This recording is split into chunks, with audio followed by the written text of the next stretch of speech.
L'État a trouvé le moyen de financer les voitures électriques, donc non plus par, on va dire, le contribuable, mais finalement par le consommateur. Donc je vous explique tout ça. Le CEE, donc le certificat d'économie d'énergie, c'est ce qui existe déjà notamment avec MaPrimeRénov'.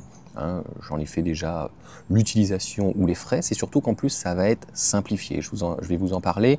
Donc merci à Philippe Honory. Donc je viens juste de l'appeler de chez Leap Motors puisque le groupe Stellantis fait partie. Et là donc il y aura une différence, c'est-à-dire que ce CEE, normalement, il fallait que l'entreprise ait fait la demande. Là, les conditions, ils reviendront à la même chose, donc que le bonus, c'est-à-dire que le véhicule fasse moins de 2 tonnes 4, que le véhicule soit inférieur à 47 000 euros et que l'éco-score soit validé. Donc logiquement, j'ose espérer, ça sera donc l'ADEME. Donc c'est pas encore paru au journal officiel, je vous mettrai peut-être les informations d'Automobile Propre, c'est-à-dire que ceux qui sont sur le dernier décile, en tout cas donc ceux qui avaient 2000 euros passeront à 3002 logiquement. Ceux qui avaient 3000 passeraient à 4002 et ceux qui avaient 4000 passeraient à 4002 aussi. Mais bon, il n'y a encore rien d'officiel. Ce qui est en fait très très intéressant, c'est que vous savez que le bonus, notamment chez Tesla ou autres, eh bien, fallait avancer donc l'argent. Il y a des constructeurs où c'était comme ça, ils ne voulaient pas se prendre la tête. Et c'est pareil donc avec le certificat d'énergie, lorsqu'on fait des travaux, il faut faire un devis avant, il faut entre guillemets, je crois que ça soit validé. Après, vous avez la facture, il faut renvoyer, etc. Là, non, il n'y a rien logiquement du tout à faire. C'est ce que Philippe m'a confirmé. C'est-à-dire que ça va venir donc en déduction et donc on aura donc toutes les informations et donc rien à débourser. C'est le principe de pollueur-payeur. Donc comme je vous ai expliqué, on passe d'un bonus à une aide. Donc le bonus en fait était financé par un budget de l'État, plusieurs millions ou milliards ou autres.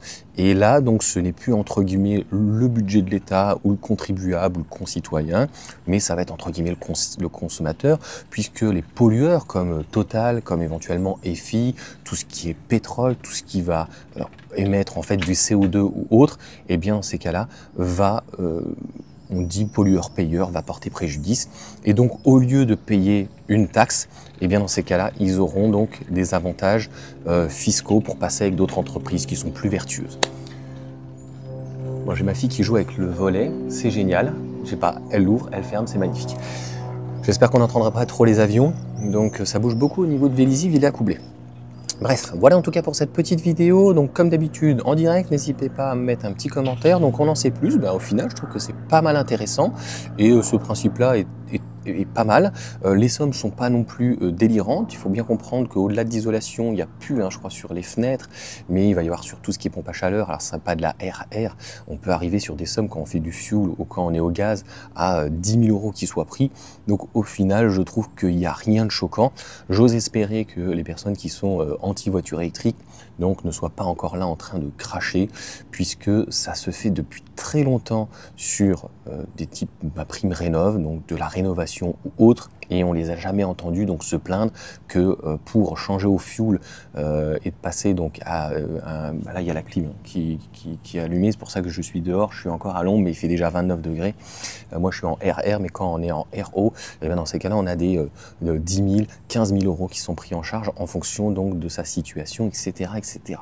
Donc voilà, j'espère que ça ne changera rien. En tout cas, je trouve que c'est une bonne idée.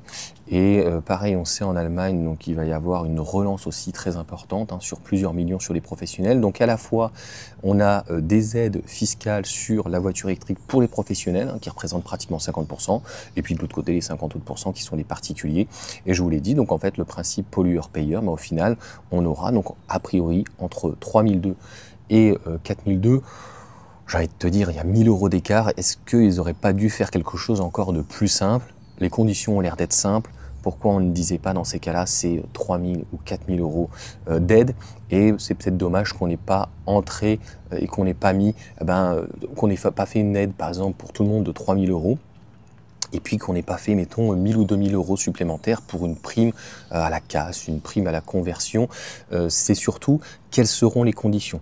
Donc vous le savez, ça a énormément changé les conditions. On ne pouvait pas revendre la voiture avant au bout d'un an. On ne pouvait plus avoir d'éligibilité, cette possibilité en fait de avoir donc ce bonus tous les 6 mois, tous les 1 an. Maintenant c'est 3 ans.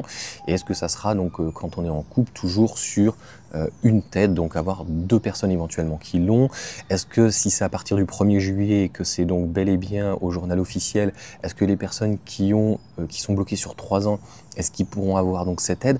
Enfin, c'est tout ça qui est assez intéressant.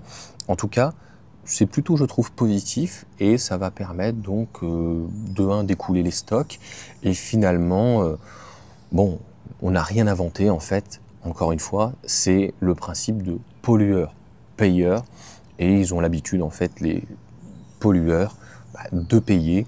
Et finalement, ce qui est peut-être cocasse, hein, c'est que les raffineries ou FI ou Total, eh bien indirectement vont financer donc la voiture électrique. Encore une fois, donc c'est tout pris en charge. Donc merci encore une fois à Philippe Honory que je viens juste d'appeler au niveau donc de chez Leap Motors à Montigny et qui m'a dit en fait on monte le dossier, ils sont payés donc par cet organisme. Alors je ne sais pas hein, s'il y a plusieurs organismes, je crois que ça existe, il y a plusieurs organismes ou quoi, comme EFI ou avec ma prime rénov ou quoi.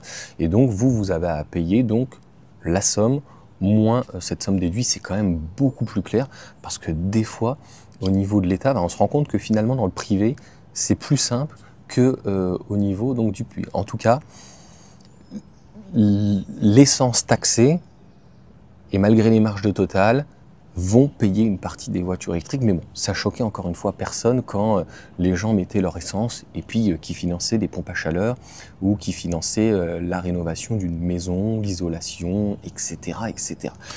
Allez, sur ce, ciao à tous.